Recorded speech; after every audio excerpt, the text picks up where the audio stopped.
Hey homies. So I'm in kind of a funky mood tonight. I think just because I'm really tired.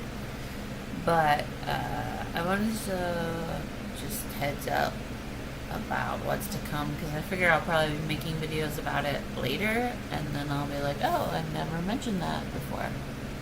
That um, the last like month or so, I've been doing really good with eating and drinking on my own without my tubes. Um, but I've been going downhill with that lately. So starting tomorrow, which will be Monday it's today the 11th or 12th. It'll be Monday the 12th of September. I'm going back to my tubes full time. That is good news because it means that I won't have to worry about getting enough calories or too many calories or anything like that anymore. But it's bad news because A, using my tubes is painful for me.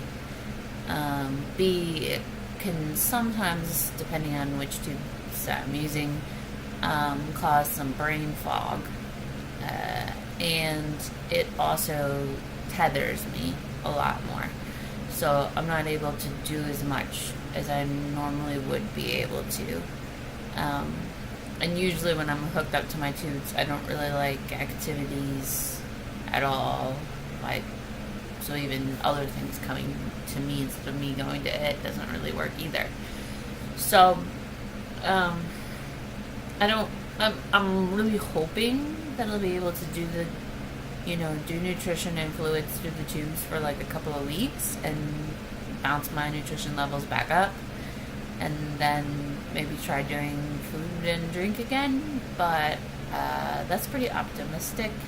I'm not sure that that's really how that will work, and it won't be back to the tubes for longer than that, but we'll see. My anxiety levels have still been pretty bad. I do okay in things where there's not a crowd, or I know my exits and entrances, or there's not loud noises or things like that.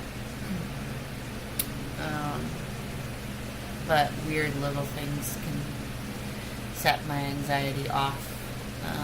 Even just like the way that my brain is thinking about things, I sort of assume the worst is going to happen.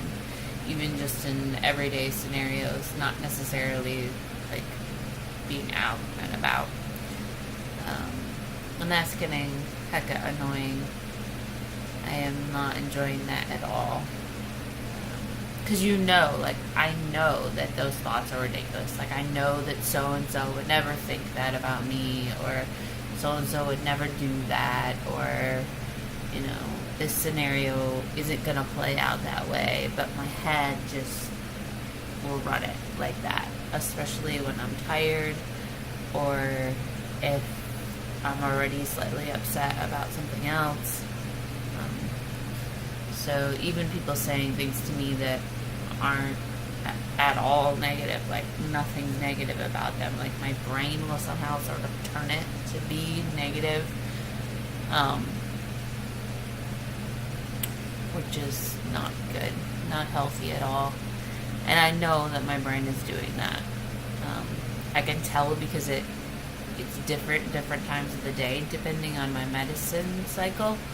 So I know like which medicines are doing that to me and which aren't.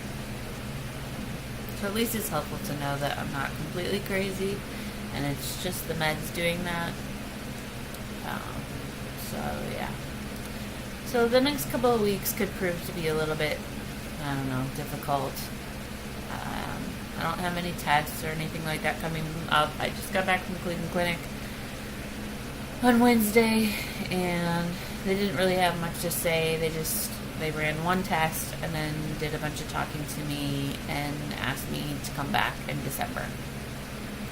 So I'm pretty much where I am between now and December, I guess. So that's a little bit frustrating and also a little bit relieving because I'm just sick.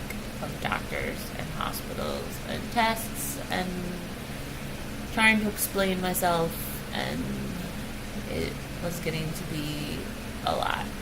So it's kind of nice to have the break.